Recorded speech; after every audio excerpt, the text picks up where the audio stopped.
Farba Ngom n'a jamais refusé de comparaître devant la commission ad hoc.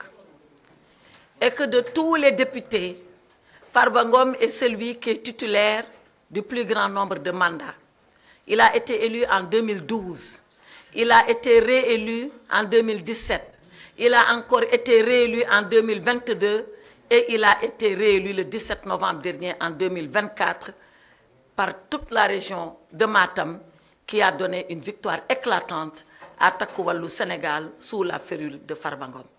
Donc, quand il a été convoqué, il avait la possibilité soit de venir lui-même devant la commission, soit de se faire représenter par son défenseur, collègue député que je suis, soit alors de se faire assister par ce collègue défenseur. Et à ce moment-là, c'est tous les deux que nous allions comparaître devant la commission. Farba Ngom a choisi, d'accord avec moi-même et après même consultation d'autres collègues députés, que seul son défenseur serait devant la commission. Voilà pourquoi je suis partie seule. Alors pourquoi Farba Ngom n'a pas voulu y aller lui-même? Il a voulu mettre ses collègues députés à l'aise. Il ne voulait pas être là-bas, du genre je fais pression sur mes collègues, je demande à mes collègues de ceci, je demande à mes collègues solidarité. Il a dit non. Je les mets à l'aise, je m'abstiens d'y aller et je laisse mon collègue défenseur le faire pour qu'il soit totalement à l'aise, libre de toute pression morale venant de ma part.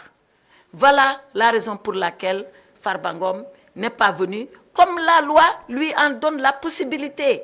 Et voilà pourquoi je suis partie seule devant la commission, comme la loi nous en donne la possibilité, le député Farba Ngom et moi-même. Maintenant, l'autre point de ma déclaration, c'est de dire qu'est-ce que nous avons fait, nous, en tant que défenseurs de Farba Ngom, devant la commission. Lorsque je suis arrivée, j'ai soulevé une question préjudicielle. La question préjudicielle, c'est un problème qu'on pose avant même d'examiner le fond du dossier. C'était quoi ce problème? Ce problème, c'est que personne n'a vu le dossier de Farba Ngom. Depuis qu'on on parle sur des hypothèses, on parle sur des supputations, on parle sur peut-être que, mais personne ici au Sénégal, en dehors de quelques autorités judiciaires, n'a vu le dossier de Farba Ngom. Est-ce qu'on lui reproche des coups et blessures volontaires? Est-ce qu'on lui reproche un accident de la circulation? On ne le sait pas. La seule chose qu'on sait, c'est ce que le procureur a écrit. Mais qu'est-ce qu'il y a réellement dans le dossier? On ne sait pas. Je ne dis pas que ce que le procureur a écrit est faux, mais si ce qu'il a écrit est vrai, quelle est la difficulté qu'il y a à nous donner les faits? Et je dis à la commission, donnez-moi le dossier de Farba Ngom pour que nous puissions l'étudier et nous défendre. Comment on peut se défendre sans dossier? Et hier, j'ai adressé un courrier solennel au président de la commission pour lui dire, en ma qualité de défenseur, devant comparaître le lendemain, c'est-à-dire aujourd'hui, j'ai besoin de disposer des éléments de fait qui sont reprochés à Farba Ngom pour assurer sa défense. Et le président m'a répondu. Le président m'a répondu, et vous savez quoi, mesdames, messieurs les journalistes? Il m'a envoyé comme dossier les lettres de transmission qui ont été écrites entre les différents procureurs. Vous êtes des journalistes, vous pensez que c'est ça un dossier? Est-ce que c'est les lettres de transmission qui accusent Farba Ngom? Est-ce que c'est les lettres de transmission qui constituent les faits pour lesquels on nous demande la levée de son immunité?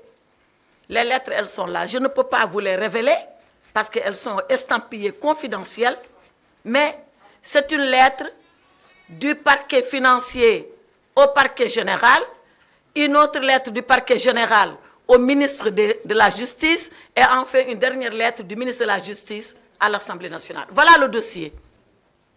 Voilà le dossier d'accusation de Farba Ngom. 4 lettres de transmission.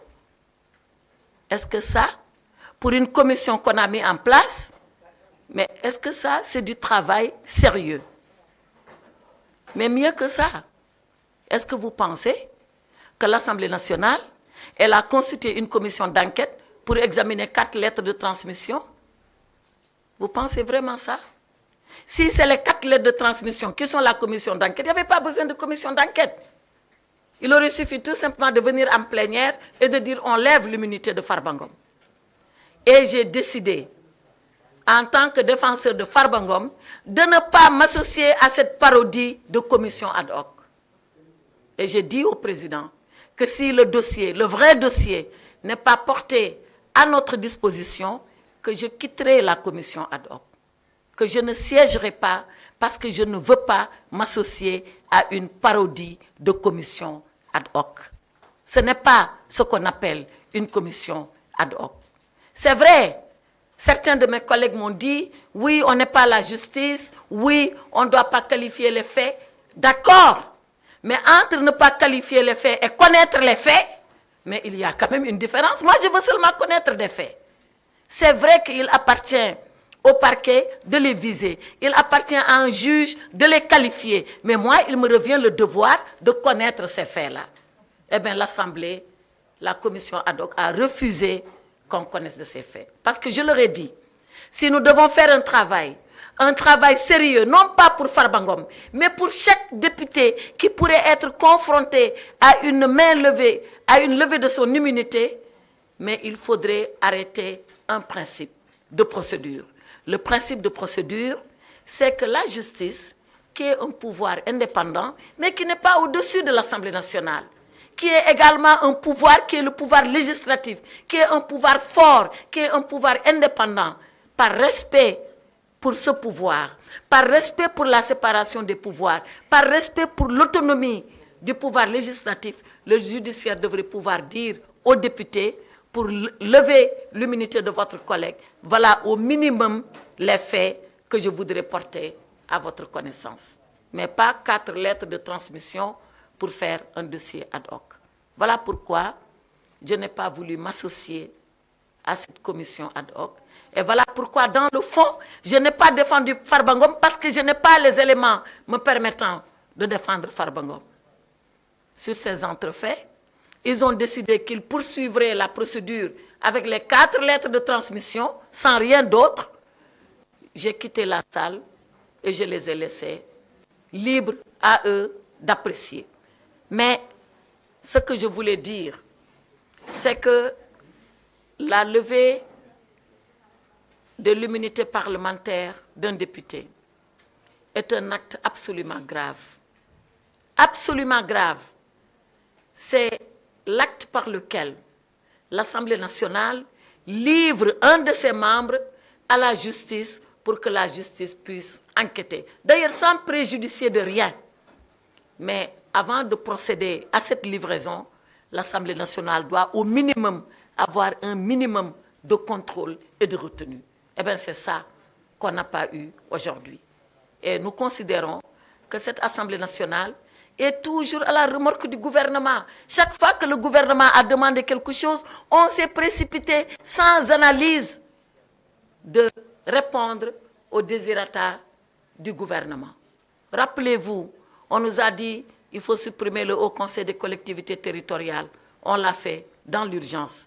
On nous a dit qu'il faut supprimer le Conseil économique, social et environnemental. On l'a fait dans l'urgence. On nous a dit qu'il faut radier Barthélémy Diaz. On l'a fait dans l'urgence. On nous a dit qu'il faut radier le député Thierno Alissi. On l'a fait dans l'urgence. On nous a dit oui, il faut voter la loi de finances dans l'urgence en violant la loi sans débat. On l'a fait en violant la loi sans débat. Et aujourd'hui, on nous dit lever l'immunité parlementaire. Alors, c'est quoi être député au Sénégal? C'est quoi l'Assemblée nationale au Sénégal?